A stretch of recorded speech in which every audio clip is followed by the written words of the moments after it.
कभी कभी मन करता है कुछ अलग सा खाना बनाया जाए। बिल्कुल प्याज लहसुन ना डाला जाए, सिंपल लेकिन खाने में बहुत चटपटा, टेस्टी और खस्ता बनाओ। तो आप ये रेसिपी बड़े आराम से ट्राई कर सकते हैं। आज बनाएंगे बहुत ही बढ़िया सूजी की पूरियां जो खाने में बहुत टेस्टी और खस्ता लगेंगी। साथ में बनाएंगे खट्टा मीठा कद्दू, लेकिन बिल्कुल नए तरीके से। एक बार आप ये कद्दू की रेसिपी मेरे तरीके से ट्राई करेंगे तो उसके बाद पुराने सारे तरीके भूल जाएंगे। और सबसे खास बात, कभी कभी हमें बिना प्याज का खाना खाना होता है, तब तो ये वाली सब्जी जो है सब लोगों की फेवरेट बन जाती है। वैसे नॉर्मली आमतौर पर ये सब्जी घर में कम बनाते हैं, लेकिन ये सब्जी फाइबर से भरपूर होती है और खाने में बहुत ज़्यादा टेस्टी लगती है। तो चलिए बढ़िया सी रेसिपी शुरू करते हैं। Hello friends, welcome to my channel easy and tasty.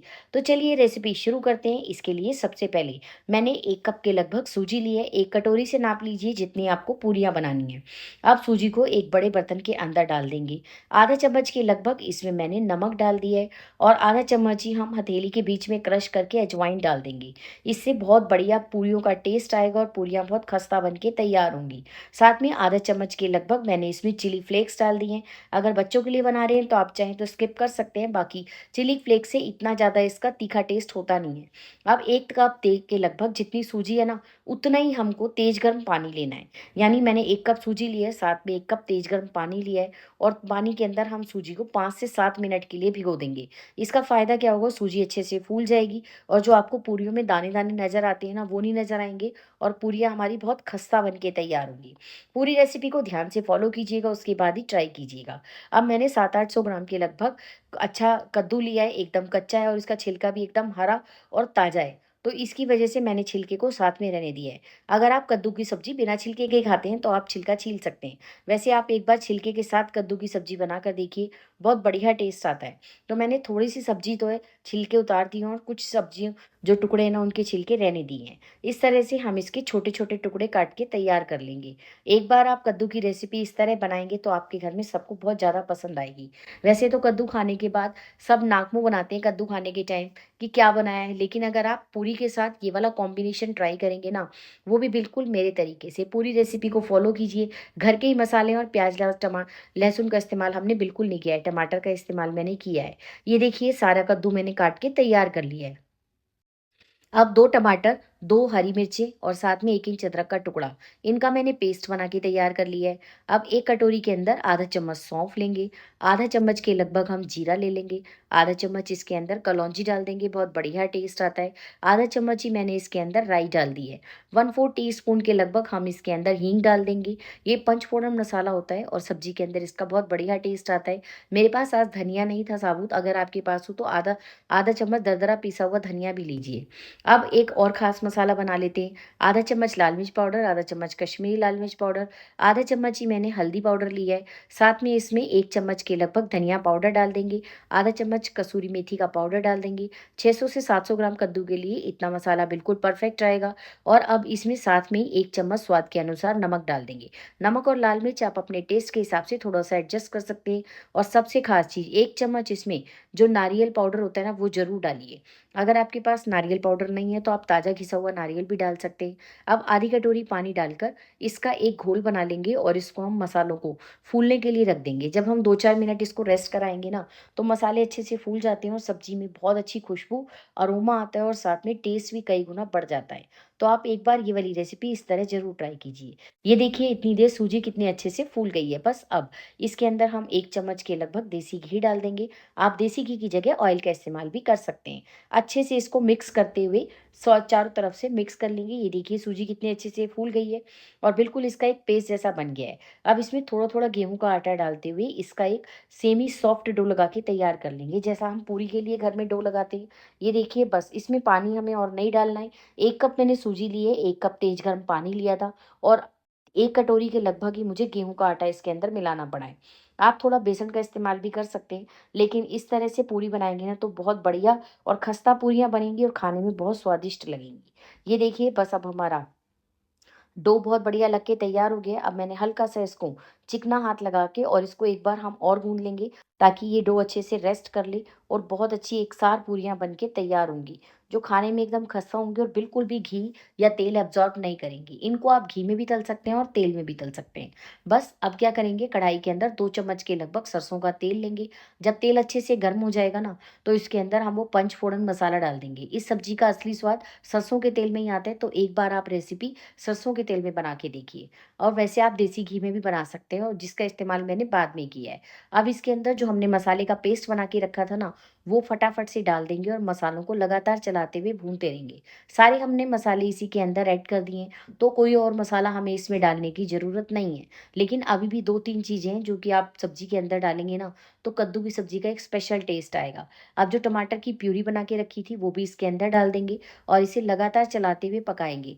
थोड़ा-सा टमाटर की वजह से पानी-पानी सा हो गया है, लेकिन 2-3 मिनट के अंदर ये सारा मसाला जो है, वो भुन जाएगा और इसके अंदर से ऑयल वो अच्छे से रिलीज़ हो जाएगा। आप चाहें तो इसे ढककर भी 3 से 4 मिनट तक के लिए मीडियम लो फ्लेम पर पका सकते हैं। बस इस बात का ध्यान रखें कि मसाला बिल्कुल भी जलने ना पाए। ये देखिए मसाला अच्छे से भुन गया है और इसके अंदर से बहुत बढ़िया तरीके से ऑयल जो है वो रिलीज़ हो गया है। तो बस जो सारा का सारा कद्दू था वो मैंने इसके अंदर डाल दिया है और एक बार हम इसे अच्छे से मिक्स कर लेंगे और अलट-पलट करके, ताकि सारा मसाला सब्ज़ी के अंदर अच्छे से लग जाए। बहुत ज़्यादा मैंने मसाले को नहीं पकाया है, क्योंकि टमाटर है, अभी सब्ज़ी के साथ और भी पक जाएगा।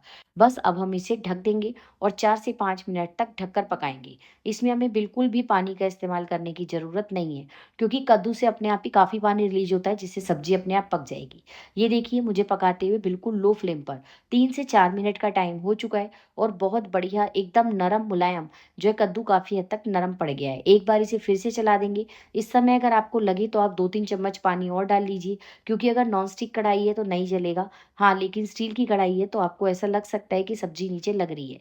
तो सब्ज़ी नीचे ना लगे तो आप चाहें तो 2-3 चम्मच के लगभग इसके अंदर पानी डाल सकते हैं। लेकिन एक चीज़ ज़रूर डालिएगा, ये आधा टुकड़ा गुड़ का या फिर 1 चम्मच गुड़ का पाउडर, और गुड़ का पाउडर दोनों ही चीज़ें ना हो तो आप उसकी जगह शुगर का इस्तेमाल कर सकते हैं।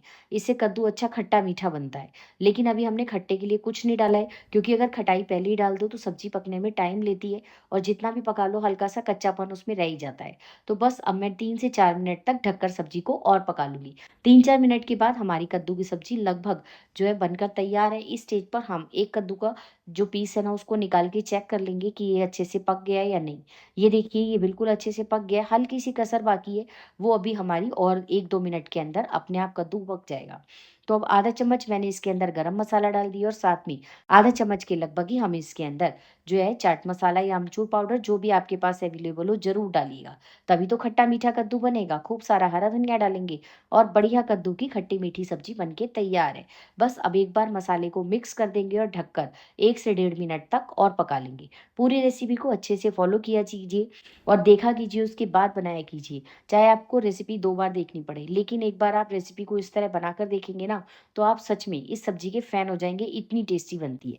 अब इसके ऊपर एकदम परफेक्ट गार्निशिंग के लिए मैंने 1 चम्मच देसी घी में बिल्कुल 1/4 टीस्पून के अंदर के लगभग कश्मीरी लाल मिर्च का तड़का लगा दिया है। इससे बस कलर अच्छा हो जाता है और ये बिल्कुल हमारा जो है लुक बाज़ार जैसा देता है। तो ये देखिए अभी जब मैं आपको सर्व करके दिखाऊँगी तो आपको पता चलेगा कि हमारी कद्दू की सब्ज़ी बहुत अच्छी नरम, मुलायम और बढ़िया कद्दू की सब्ज़ी बन के तैयार हो गई है। तो चलिए सब्ज़ी तो बन गई है, अब पूरियों की तैयारी कर लेते हैं, क्योंकि सब्ज़ी के साथ गरमा-गरम पूरियाँ सर्व की जाएँ तो कुछ ज़्यादा ही मज़ा आता है। इतनी देर जो आटा हमने रखा था ना गूँध कर, उसने भी अच्छे से रेस्ट कर लिया है। बस हम 2-3 बार के लिए लगभग आटे को इस तरह से और मसल लेंगे, ताकि ये बिल्कुल नरम हो जाए और इसकी परफेक्ट शेप आ जाए। अब इसमें से आप अपने मनचाहे साइज़ की छोटी-छोटी या थोड़ी-सी मोटी लोइयाँ तोड़ सकते हैं, जैसी आपको पूरी पसंद हो। लेकिन पूरी एकदम खस्ता बनेगी तो आप अपने हिसाब से जैसी आप चाहते हैं, यानी थोड़ी बड़ी, भारी, पतली जैसी चाहें, वैसी पूरियाँ आप इसके अंदर से पहले सारी लोइयाँ एक साथ हम तोड़ लेंगे। उसके बाद इन लोइयों को तोड़ने के बाद पेड़े बना लेंगे। उससे क्या होता है, थोड़ा-सा काम आसान हो जाता है। और अगर बहुत सारे जने यानी 3-4 जने एक साथ खाना खाने बैठ जाएँ, तो अगर लोई पहले से बनी होती है ना, तो वो बहुत काम आती है। ये देखिए इस तरह से मैंने सारी लोइयाँ पहले ही बना के तैयार कर ली हैं। जितना मैंने सामान लिया है उसके अंदर 15 से 20 के आस-पास पूड़ियाँ बन के तैयार हो जाएँगी। थोड़ा-सा इस बात पे भी डिपेंड करेगा कि आपने पूरी का साइज़ छोटा रखा है, बड़ा, या मोटी रखी है या पतली पूरी। ये देखिए बस हमारी सारी लोइयाँ तैयार हैं। अब हम इनको हल्का सा ऑयल का हाथ लगा देंगे ताकि ये आपस में चिपके ना और ये इनके ऊपर की लेयर जो है वो हार्ड ना हो। अगर ऊपर की लेयर सूख जाएगी ना तब भी पूरी फूलती नहीं है। खस्ता करारी पूरी बनानी हो जो एकदम फूली फूली बने तो उसका यही तरीका है। अब हम एक एक पूरी लेंगे। एक्स्ट्रा घी तेल हमें अब कुछ भी लगाने की जरूरत नहीं है क्योंकि इसके ऊपर लोई के ऊपर काफ़ी चिकनाई लगी हुई है। बस एक एक पूरी को अच्छे आराम से अपनी मनपसंद के साइज़ में, थोड़ा सा पतला मोटा या छोटा या बड़ा जैसा आप चाहें वैसा इसको बेलते जाएंगे। ये देखिए, कम से कम इसका इतना साइज़ होना चाहिए, तभी देखने में भी मज़ा आता है पूरी और खाने में भी, और आपको तलने में भी बहुत मज़ा आएगा।